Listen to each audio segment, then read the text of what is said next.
everybody. How's it going? Happy Thursday, all you guys and gals out there. Hopefully you're having a great day. This is Fandom Empire, and I'm your host, Sean. Thanks for taking a little bit of time out of your day today to not just talk a little bit of Halloween kills, but dive into Halloween 6, an editorial we did a lot of research on. And I don't know if it turned out exactly the way we wanted it to be. We'd worked really hard on a much higher quality one. But we kept promising it to you guys, so we've worked pretty hard in the last day or so to try to get that out to you guys finally. So again, apologies for the delay.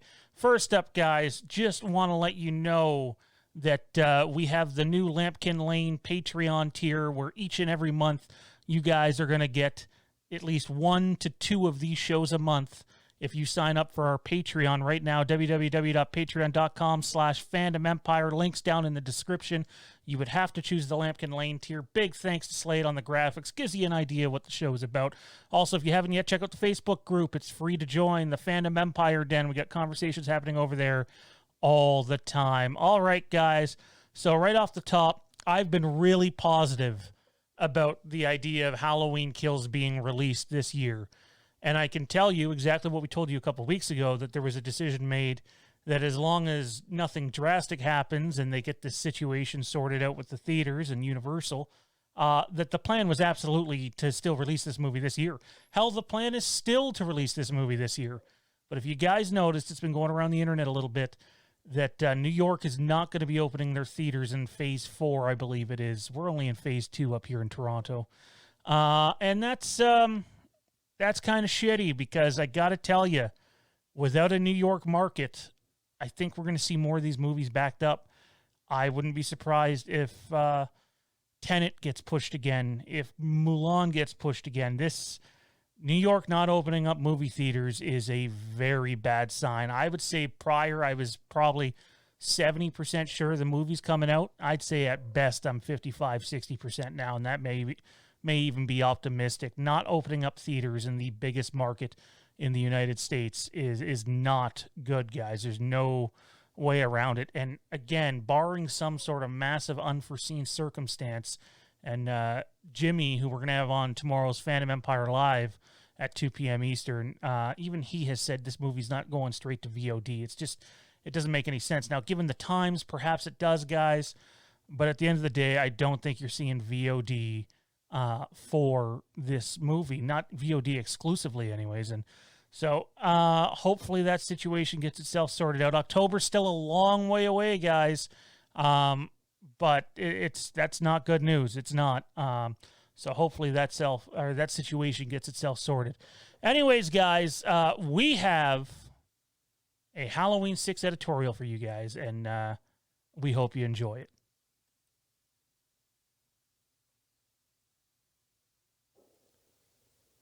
Halloween 6, The Curse of Michael Myers, Revisited, Part 1. Our story starts looking back at Halloween 5, and whether you're a fan of that movie or not, at the end of the day, Halloween 5 was poorly received not by just critics, but by those within the genre, and even die-hard Halloween fans themselves. At the end of the day, Halloween 5 was a cinematic failure. The production on Halloween 5 was very rushed, and that alone is a mammoth understatement. Mustafa Akkad did not intend to make that mistake again when it came to Halloween 6. However, production on Halloween 6 would come to a crashing halt in 1990 when Mustafa Akkad would encounter an issue with the rights. He lost them. Mustafa Akkad would enter a serious bidding war with John Carpenter himself for the rights of the franchise. Akkad would partner with the Weinsteins, and Carpenter would team up with New Line Cinema. Carpenter's pitch for Halloween 6 was to shoot Michael Myers into space. Not a joke. The guy who's often referred to keeping Michael simple and human and taking away that supernatural element of him of sorts, and wanting the Halloween franchise to be grounded, wanted to shoot Michael Myers into space. Right. Akkad and the Weinsteins would go on to win the rights. And at that time, that might have seemed like a huge sigh of relief. Halloween 6, The Curse of Michael Myers, most popularly known for having two drastically different versions of the film between the studio cut and the producer's cut, actually had more drama in the making of, or leading up into the making of, than people might think. Akkad had previously produced Halloween 4 and 5. He would overrule directors because he was the boss, and at the end of the day, the buck stopped with him. That was about to change. The new power arrangement between Akkad and the Weinsteins would lead to numerous conflicts and disagreements. Akkad would go on to bring on his son, Malik Akkad, as well as Halloween 4 producer Paul Freeman, to work on Halloween 6. Halloween 6 was set to begin shooting in November of '93. With Gary Fleder at the helm, Fleder would bring on screenwriter Philip Rosenberg. Rosenberg would go on to pen the script known to many as Halloween 666 The Origin. Rosenberg's script also had Tommy Doyle in it and a hospitalized Dr. Loomis. Per Miramax's request, he had also had a virtual reality concept in his script. That didn't sit well with Mustafa Akkad. It's been told Akkad would throw Rosenberg's script across the room and he would break out into a verbal tirade, attracting the attention of many.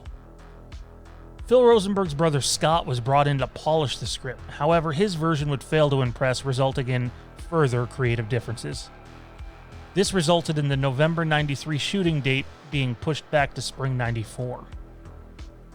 In March of 1994, Miramax would offer Quentin Tarantino a chance to write Halloween 6. Yes, that Quentin Tarantino. He would ultimately decline. Tarantino would go on to suggest Scott Spiegel to direct, and while the Weinsteins had loved that idea, Akkad was not impressed. Akkad had offered Spiegel a chance to rewrite the Rosenberg 666 script, but he would deem the script completely unsalvageable and a complete mess. He would depart due to, yes, you guessed it, creative differences. Another team would come on to take their shot at Halloween 6. Balach and Gutterman would write and Matt Patrick would direct. Patrick would bring on cinematographer Billy Dickinson. Patrick's version of Halloween 6 went into a much different direction. While it still featured a grown-up Tommy Doyle, this time Doyle would spend his adult days hiding in a custom-built safe room in fear that the boogeyman, Michael Myers, would one day return. Patrick already got deep into the process to the point where he was scouting locations and casting had already begun on the film. Filming was 2 weeks away when disagreements yet again broke out between the Weinsteins and the Akkads. This time it killed the project altogether. Patrick would leave the project due to, yes, again, creative differences. Production was delayed again. However, Billy Dickinson would stay on. Akkad years prior was given a Halloween Bible of sorts by an aspiring young screenwriter named Daniel Farrens. Farrens had pitched for H6 years prior, but Akkad passed. He was ultimately admired by the young man's knowledge of the franchise. Akkad would go on to hold on to that same Bible and reference it over the years. Farrens would pitch again, and this time he won the gig to write H6. Farrens' script had the citizens of Haddonfield as the members of the Cult of Thorn. It was said that might have been a bit much to swallow, so it was downsized to the staff of Smith's Grove. Akkad may have discovered H6's screenwriter, but it was producer Paul Freeman who discovered its director. Like Farrens, Chappelle was a rising star. While Chappelle got along well enough with the Akkads, his loyalty was to the Weinsteins, which further complicated the process. It's no secret Halloween 6 suffered from massive creative differences. That continued when Farrens' final script wasn't remotely final at all. His script was constantly meddled with non-stop, with entire pages torn out without his involvement. The directors and producers would constantly rewrite things and have vastly different ideas of what the film should be. The problem with that was they lacked the understanding of the lore and franchise Farrens had. For better or worse, after several years, Halloween 6 would finally begin shooting and cameras would begin to roll.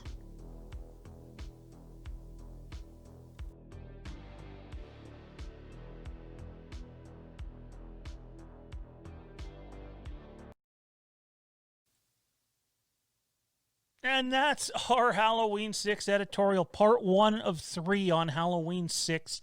You can expect parts 2 and 3 over the next month, and we're definitely going to space these out and go over all the other Halloween movies.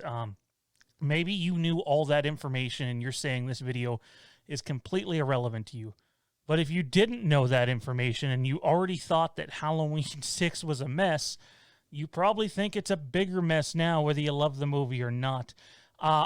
Almost all of this information, not all of it, but pretty close to all of it, came from the book Taking Shape, right there, done by Dustin McNeil and Travis Mullins. If you are a Halloween fan, guys, a diehard Halloween fan, and you don't own this book, that's just pure criminal. Now, if you can't afford it, that's different.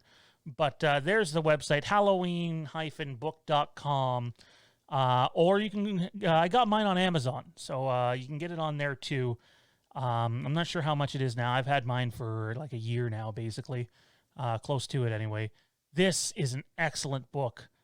If you're a diehard Halloween fan, guys, it's an absolute must. And they have part 2 coming out, which is talking about all the Halloween movies that were almost made, but not quite. And there's just a metric shit ton of information that's going to be in there. And we're going to have those guys on in the near future, too. So they're hard at work right now, but we will get them on.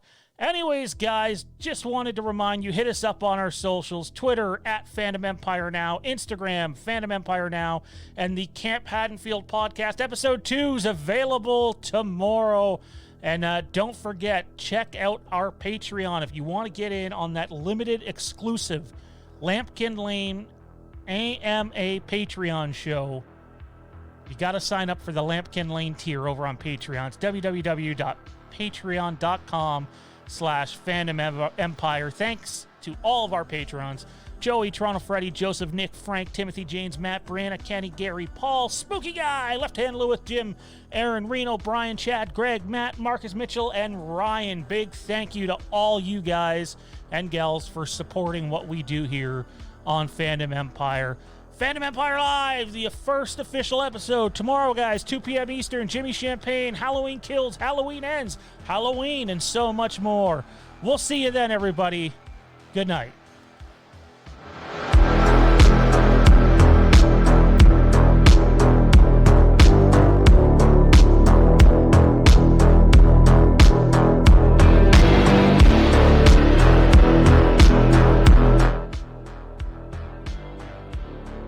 Thought I forgot, that guy right there still coming. The boogeyman. He's coming.